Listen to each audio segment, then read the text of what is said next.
Hey, everybody, what's going on? It's your friend James Shaw. Thank you so much for being here today. I'm glad that you're here to learn and grow and get better. We're doing what we always do, and that is talk to elite people who are doing elite things. And today is definitely that. Hank, good morning, good afternoon. Thank you so much for being with us. How are you? I'm doing great, James. Thanks for having me. I'm so glad you're here. We're going to talk about how you have built a great business on creating, and developing deep relationships. That's what we're going to talk about today. But would you introduce yourself to everybody? Tell them who you are and where you are and a little bit about your Sure. business. Yes, Hank Troscianiec from the Southport Oak Island area. I have a team of absolutely wonderful brokers that all share and are aligned with the same values, and we sell a lot of real estate. Like a lot of real estate. So we're talking, you guys get knock on the door and exceed around 100 units, right? Pretty much every year. Does that sound right? Yeah, I mean, the transaction wise, we're anywhere from 150 to over 200 a year. It just really depends. It's the ups and downs and ebb and flows of the markets, but Yeah. if it's there, we're selling it. We've been the number one team since about 2013. So good track record. But hey, without the team, it's just me. Yeah. So to not acknowledge the fact that they're hardworking team members would be a disservice to them. Well, and I appreciate you honoring them because that's what a good rainmaker does, and that's why your team is successful as it is. And we could talk about many, many, many things, right? You used to, you transition from buying leads to being more purposeful with local leads. You've worked with builders and developers, and you've done all of those things. But what I got most excited about, and I think is a gap for people, is just how much of an emphasis you put on just care about people, add value to people, pour into them, and good things will happen. Would you say that your relationship focus is something that sets your team apart from others? I think so. And I think it's kind of, if I really look at it on kind of a micro level and looking at team members, it's no surprise that those team members that focus on those relationships and building uh, those relationships, they're the ones that typically rise to the top because they get it. And it's something that even in talking with new team members that I emphasize the most is that look, that is real estate. And I sometimes kind of get to the point where I'm like, are we really talking about this? Because it's relationships. And that is the most important thing about what we do. When people don't feel that you care about them, that you're just selling their property, that's when they just move on next because they want to feel that somebody's invested into them. Yeah, they definitely do. I find it interesting hearing that from you, from someone that you bought Zillow leads for a long time. You've stopped doing that now, but you bought them for a long time, and so it's interesting to hear this fill the pipeline full of a bunch of leads type mentality to move to a service and care and compassion and standards around that. How did you make that transition from one to the other, or were you still this? We're going to love and care about our people and show them that we care about them, even when you were buying leads, or did you transition to that? Well, I mean, when you're buying the leads, I mean, excuse me, when you're buying the leads, you're a name. Click here for more information, and you're a name. Provide me the information. Great, and you're going to convert some of those, and it can be profitable depending upon the market and so forth. But it's not that you've gone and met with them. Your name is not. You might be a name in Kenosha, Wisconsin, but guess what? You're not maybe a name within your community, and so it's kind of it's an immediate fix. It's an immediate gratification of going, okay, this is a person that wants to buy a house. Great. And you can develop the relationship from there, which is what the hope, the goal, and the advice was. Once you've sold them, they may have come in as Zillow, but they need to leave as yours. And you need to own that relationship with them. But I've heard it for years, James, that the other rainmakers that have said, we walked away from Zillow and our business it didn't hurt at all. And so I just felt like it was time to, we need to do this. And as such, the team members that I have really rallied behind it. And, a lot of them are just community based agents. Yeah. So the Zillow, yeah, I'm really happy that I have gone away from that and Yeah. just got back to the grassroots. Well, it impacts the bottom line, and we can tell that you're a person who cares about people. So when imagine when you're hiring to join the team, one thing you're looking for is this someone who can be a relationship person as opposed to a transactional person, right? Yeah, and I mean, and listen, we're always learning. And, I've always been that type of person that has cared about clients, but we're always learning. And, I'll throw out plugs to, like, some of my biggest producers, Francesca Slaughter. I mean, I watch what this woman does with clients and the degrees that she goes to help them and becomes personally invested in them, their goals, that you can't fake that. And, Adrian Rocchio on my team recently met somebody that I introduced her to and was calling her up during a natural disaster going, "Do you need me to come get you?" That was the buzz in City Hall. Hmm. And it's that caring and relationship building. And I learned from them, they learn from me. That's what is a team. What does Francesca do? What is it that she's done that you are so in awe of? Oh my gosh, it's almost kind of, what doesn't she do? Mm. I'll call her up, and one time I called her up and I'm like, "Hey, big hitter, what are you doing?" "Oh, raking out a flower bed." And I said, "Oh, getting some work done around the house?" "Well, it's a listing." Like, okay. So when we say we're working real estate agents, we are really working real estate agents. And I get the philosophy of, well, my time is better spent doing this and that and the other. Yeah, yeah, you can hire a landscaper to go out there and do that. Or when the neighbors in that, when the neighbors see that that was your real estate agent. But the thing of it is, that's not something that is being done for show. That is being done because it comes from here. Of course. And you can't fake that. So when I do talk to team members and say, "Look, you've got to care, but you can't fake it." It's not like, okay, take acting classes and act genuine. I'm Right. talking about care. Hello, Yeah. you know. Well, you're right. You can't fake it. It's a mindset first, I think, is what you're saying. But and that isn't that her lead generation though. I mean, it's lead generation. I think sometimes we sit and we think it's something we sit down and perform, and then we wrap it up and we're done and we move on to the next thing. When truly, just lead generation is a lifestyle because there's leads everywhere and they show up based on how you show up. Isn't her raking out the flower bed? That's Well, it's not. I calendared lead gen. It is lead gen, isn't it? Yeah, I mean, to a degree, but it all comes from the fact that she wants to do the best job for her client because she cares.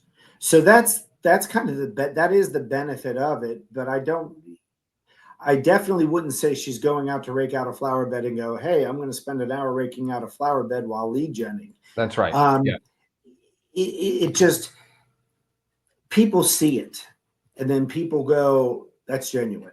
She's raking out a flower bed." Hmm. And that's what I mean by that is that this lead gen is not a switch you turn on and off. It is how you show up in your community. It's who you are as a person. It's how you interact with people, and that's what ultimately brings opportunity your direction. And I think that's what you're proving.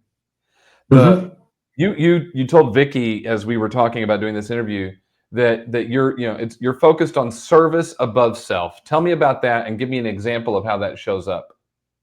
Well, I think that it becomes kind of another team member. I'm going to plug him a little bit, but Trey Howard, he went with me on a listing, and we were literally on our hands and knees scrubbing out outlets because this retired lady who lost her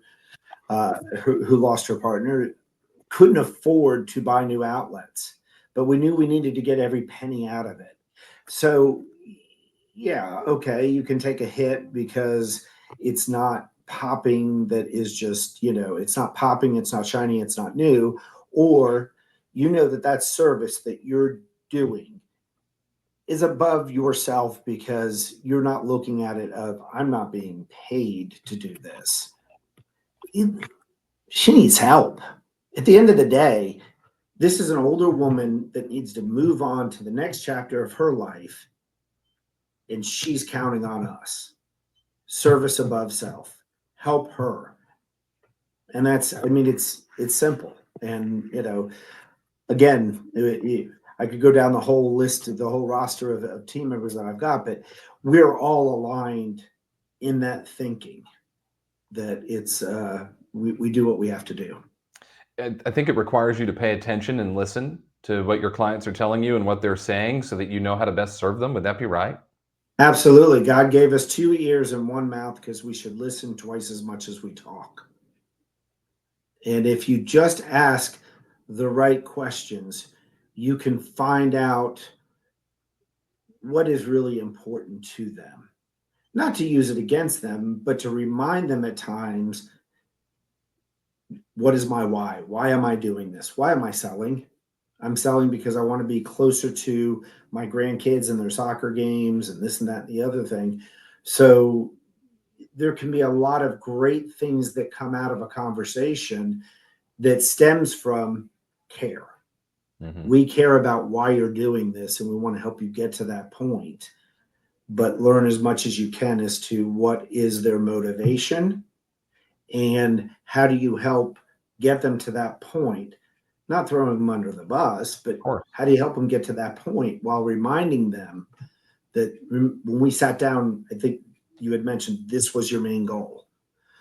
This is how I feel we can get there. It seems like you got to go back and have a conversation about a price reduction or the list price from the beginning or something. If you've paid attention and you're listening, you know what it is they want to accomplish. Then when you go back for this price reduction, the feeling is totally different. They don't feel they're just trying to get my house sold so they can get paid. It becomes this, yeah, this is the best path to get me to be able to go move so I can be by my grandkids. Like it seems like it would be a totally different interaction when you truly understand and respect someone's motivation. Absolutely. Absolutely. And James, conversations are the root of all of it because we're in a very technical world right now with AI coming on board and so many of these tools that can potentially help increase our business, take workload off and so forth. But I've said it before, nothing says you don't want my business more than a quick text or email. People whenever I hear about, dare I say, the old timers and how they did business. When you go to a memorial service, people recant stories about conversations they've had, meetings they've had, quality time that was one on one. That's what we have to, I feel, get back to because so many people don't want to pick up the phone and connect, but picking that phone up and making time out of your day is what tells that person you matter enough to me and I care enough about you that as busy as I am, I'm going to take time out of my day to have a conversation and connect. And this is why you guys are doing 100, 150, 200 homes a year because you're getting the value of the relationship. And what I find really fascinating, look, this is what I do for a living, Hank, is I interview elite people like you every day. And I interview a lot of rainmakers and a lot of people who sell homes at a high level. And often when I have a rainmaker on, they'll talk about my team, my team, my team. They'll talk about the team, my team, the team, and all that sort of stuff. Rarely do they say, well, so and so did this, and this person did that. And let me tell you about this person who did that. You have created a culture in your organization of care. Like the fact that your team cares about its people starts with the fact that you care about them. And Oh, if you didn't yeah. care about them, they wouldn't care about the people. How important is that? Like, I want the rainmakers to get it. Your first responsibility is to your team, not necessarily your buyers and sellers, because your team's the one who's loving on your buyers and sellers. Absolutely. I mean, I it sounds very cliche-ish to say we're one big family, but I'll be straight with you. I mean, I'm closer with a lot of my team members than I am my own biological family. And I get it. I mean, relationships kind of come and go, but I mean, I love them dearly because they're all good people, and we don't go out to bring new people in just for the sake of going wide. I mean, they it has to be an alignment and a buy-in to the culture that we've committed. And you know, I care about them because they're on such a level, not production wise, just as people, are on such a level that those are the people you want to care about, Yeah. because it just feeds into each other. Well, tell me then how you interact with them. What if I'm on your team? What would I experience? I imagine you're training. I imagine you're doing some accountability with me. Like you got to give me some tough love from time to time. And yet you want to showcase what I'm doing well. Tell me about what that would be like if I worked for you.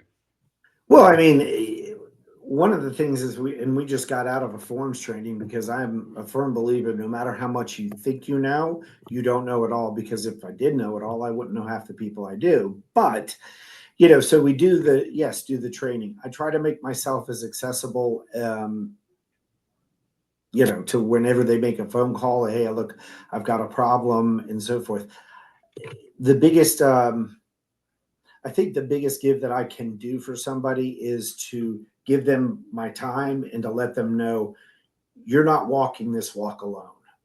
I stand behind you. I stand beside you. Wherever you want to place me, I will be there for you. If I need to get on a conference call, whether it can be a contentious phone call in something or whatever have you, but just knowing that I am there for them is, I think, a very important part of it, because they're there for me. We're there for each other, and so yeah, I think that's probably the biggest thing. I will role play, and you know what? Do not pay attention to that clock. You call me anytime. All you need to say is, "I need you." Mm. That's so great.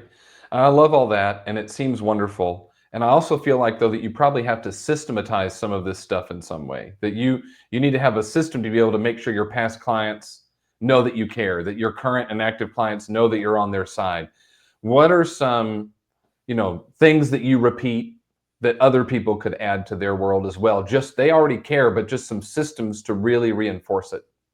Well, this has been a transitional year, so I'm going to, of getting out of Zillow and kind of going, hey, look, being more community based, and so forth. But we as a team have discussed, okay, what would be some things that would be beneficial, and one of them was, I like to try to put everybody out in front. You will not see a photo of Hank Troscianiec and Associates. You see Associates, Hank Troscianiec. And it's lead from behind. And so we did a listing seminar earlier this year that we invited a lot of folks to. The good questions came out. I had a panel of every single one of our team members to go over different aspects of selling a home. And that is because I like to get their faces out so that they become recognized on their own. I don't want them lost in a team as much as I don't want to be lost in a team. And I think it's important for rainmakers to keep that in mind, that, I want them to be successful. Hey, if they ever go peace out, or I always use the big bus theory that if I should step out onto a curb, they might go, oh, well, that's terrible. And I'm going to mourn him. But he gave me other tools to, to succeed without him. So there you have it. Yeah. You're Um, not worried about somebody packing up one day and saying, "I'm going to go build this on my own." I don't get that sense of fear from you. well, I mean, look, could it happen? It absolutely could. Right. But I feel that if they should, if I stop doing what I should be doing, and that is caring about them and That's right. putting systems in places, you know, Well, to this is why help you're not people. worried about it because you've created a space, it sounds like to me, where your team members can accomplish everything they want to accomplish through what you've created. And so there's no reason to even think about going somewhere else. And then your customers and clients can accomplish what they want to accomplish through what you've created. So there's no reason for them to go anywhere else. Like if you've created a culture of care, support, and love and compassion and all of that sort of stuff, then you're not really at risk of losing someone. And if you did, it was probably someone who wasn't bought into that stuff anyway. So it was okay that they left. Would that be fair to say? Yeah, I mean, yes, all I can do at the end of the day, all I can do is the best that I can do. And to work hard, to service above self, and that kind of is to the team members. What can I do to make their jobs easier? What tools can I give them, or weapons can I give them to win the fight on the battlefield? And am I going to always get it right? No, I'm human, but I'm always going to try, and I'm always going to be, turning over rocks, looking for things that will help them in the long run. And I'd like to think, and I do feel that because I've been told by team members that they get that, they do get that about me, is that I genuinely care, and I do, because these are my friends, these are my family. I love them. Hank, you're great. I like you a lot. Well, thanks, James. I'm really glad you shared this with us. As we wrap up, what's that final piece of advice you'd share with someone? Make the calls, make the connections, do the things that others aren't willing to do, even if it doesn't involve a paycheck. It's good advice. It's like Diana Kokoska taught me a long time ago that the difference between ordinary and extraordinary is extra. And it's often not a lot extra. Like just going over to someone's house and raking that out, that's not a lot extra. That's pretty simple. It probably didn't take her very long. And it was just a way to do a little bit extra, but it goes a long way. And huge things like that. Yeah. Hank, you're great. Thank you. Appreciate you very much. James. Congratulations to you and your team. Thank you, sir. Have a great day. You too.